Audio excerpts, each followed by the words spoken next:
know, when we have somebody like His Excellency, who is the party leader, who is a party leader and now the president, obviously, but back then when we were running, who was our leader, who supports truly, not just in word, but in action, what that means in making sure that more women get elected, more women get nominated, more women are appointed to different positions, because that's the only way that we can have many numbers and eventually get to the top.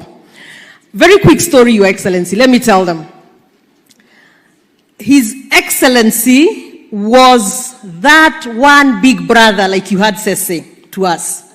So some of us woke up and decided we wanted to run for governor. At the time, other than my very good supporting cast here, Kimani Shongo and others, many people look at you, and you know, I tell these colleagues of mine, my sisters here, I say, you know, for me, people look at me, they're like, she's a small girl, you know.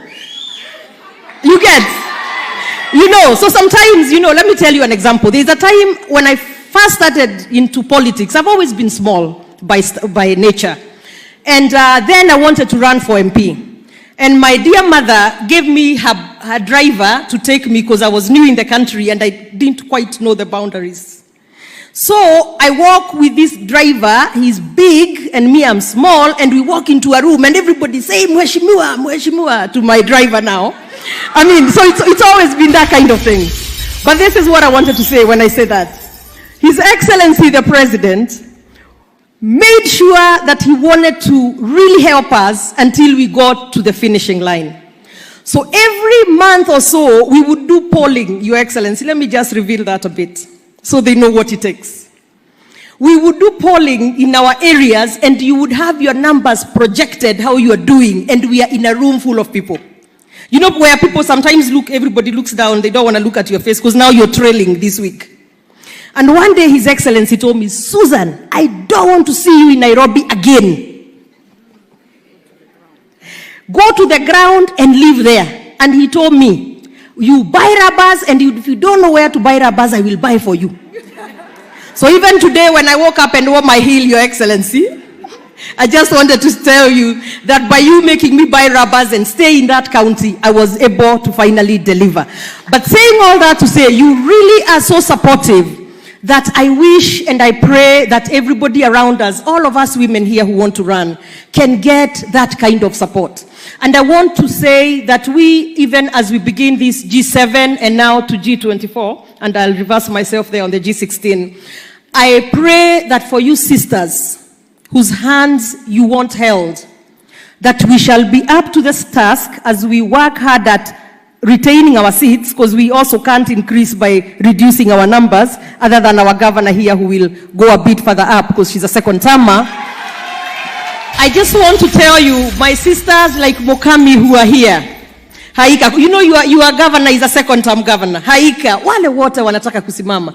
Ni wengine wangapi before I get beat up? There are many. They are there, over there, my sister there, deputy governor now. So there are so many. So we want to tell you that here you have a sisterhood. People who have been through what you will go through, because it's not easy. It is, by the way, when we say the president has really been there for us, Your Excellency, allow me just to embarrass myself a bit here today. Many times we would go, personally, you know, you see me as a strong woman, but I cry a lot. I think, Anne, you also do too. There's a few of us who cry often. So every time we have issues, we go to the boy, you know, he doesn't know how to deal with us when we are crying. So he just helps us. And what I'm trying to say is, do not be embarrassed to be a woman, because that is who you are.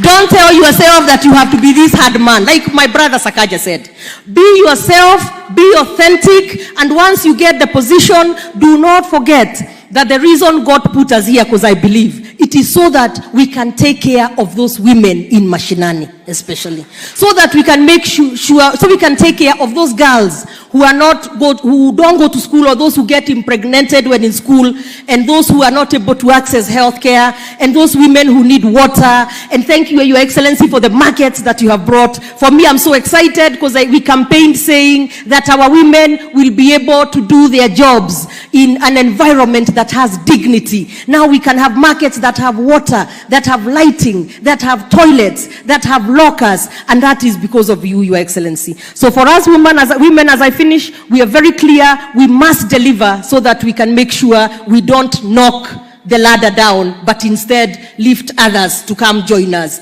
at the G24. So now as I finish, because I did start a very small tagline there, let me redo it.